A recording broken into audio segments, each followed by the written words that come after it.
Você já percebeu que, pela lógica humana, Jesus poderia ter começado seu ministério em Jerusalém, o centro religioso de Israel? Se alguém quisesse causar impacto, faria exatamente isso. Escolheria o lugar mais importante, mais influente e mais respeitado religiosamente. Mas Jesus fez exatamente o contrário. Ele saiu da Judéia e foi para Galiléia. Depois ele deixa Nazaré e vai morar em Cafarnaum. À primeira vista parece apenas uma mudança de endereço. Mas Mateus faz questão de dizer que isso aconteceu para se cumprisse uma antiga profecia de Isaías. E é justamente aí que encontramos uma das mensagens mais belas do Evangelho. O texto de Mateus 4,12 diz: Jesus, porém, ouvindo que João estava preso, voltou para a Galiléia. Veja que logo no começo encontramos uma notícia triste. João Batista foi preso. Aquele que preparou o caminho para o Messias agora está na prisão. Humanamente falando, parece que as trevas estavam vencendo. Mas é nesse momento que Jesus inicia oficialmente o seu ministério. Quando um servo de Deus é silenciado, Deus levanta outro para continuar a sua obra. O reino de Deus não para e não pode parar. Mateus continua dizendo que Jesus deixou Nazaré e foi morar em Cafarnaum. Então, explica que isso cumpriria a profecia de Isaías, que diz: terra de Zebulon e Naftali, caminho do mar, Galiléia dos gentios. Mas por que Mateus menciona Zebulon e Naftali? Porque Zebulon e Naftali foram exatamente as duas primeiras tribos de Israel que sofreram a invasão da Assíria. Foram as primeiras a experimentar a destruição, o exílio e a humilhação. Além disso, ali passava a famosa Via Maris, que o texto chama de Caminho do Mar, uma importante rota internacional por onde transitavam comerciantes, soldados e viajantes de diversos povos. Era uma região de intensa mistura cultural, miscigenada e possivelmente com muita influência pagã.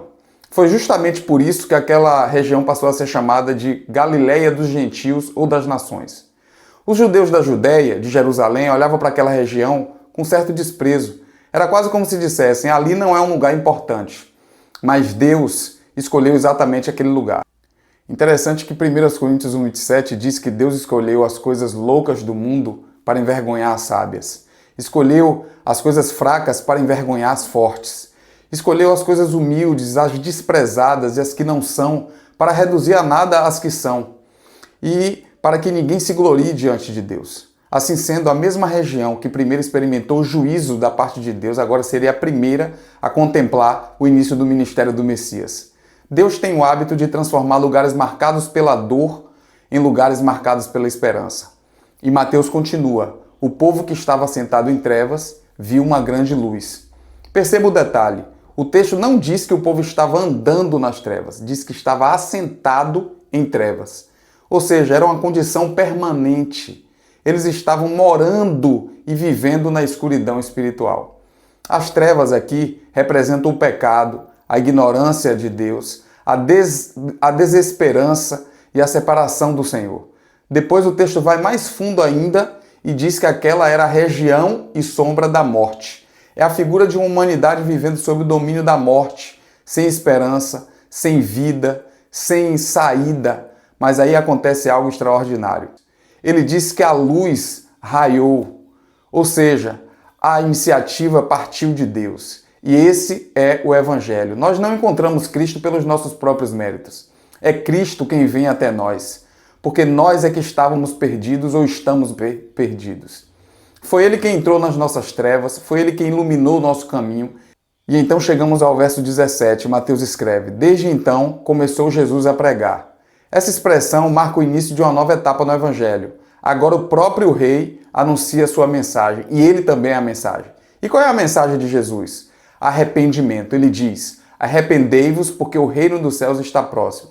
É a mesma mensagem que João Batista pregou, mas existe uma diferença. Quando João pregava, o rei estava chegando. Agora o rei já chegou. O reino está próximo porque o rei já está presente. Arrependimento não é apenas sentir remorso, mas é ter convicção de pecado e profunda tristeza pelo próprio pecado. É mudar de mente, mudar de coração, mudar a direção da vida. É abandonar o governo do pecado na sua vida para viver debaixo do governo de Deus. E essa mensagem continua atual. Hoje, talvez você esteja vivendo em trevas. Talvez sua vida não tenha esperança ou solução aos seus olhos. Talvez você ache que Deus nunca olharia para alguém como você. Mas Mateus nos mostra exatamente o contrário. Jesus começou seu ministério num lugar improvável, lugar desprezado, um lugar marcado pela dor, porque essa é a maneira de Deus agir. Ele entra nas trevas para fazer nascer a sua luz. Se Cristo transformou a Galiléia, Ele também pode transformar a sua vida, não importa o quão profundo você tenha chegado no poço do pecado e da desilusão, da depressão ou da derrota. Há esperança para você e o nome dessa esperança é Jesus, o nome que está acima de todo nome.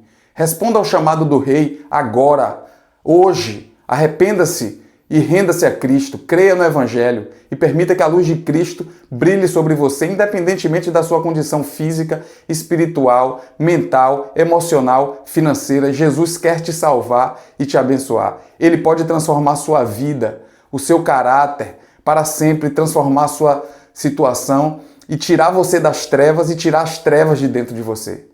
Que você dê ouvidos a essa palavra de Deus e que você se renda a Ele e receba Cristo como seu único e suficiente Senhor e Salvador.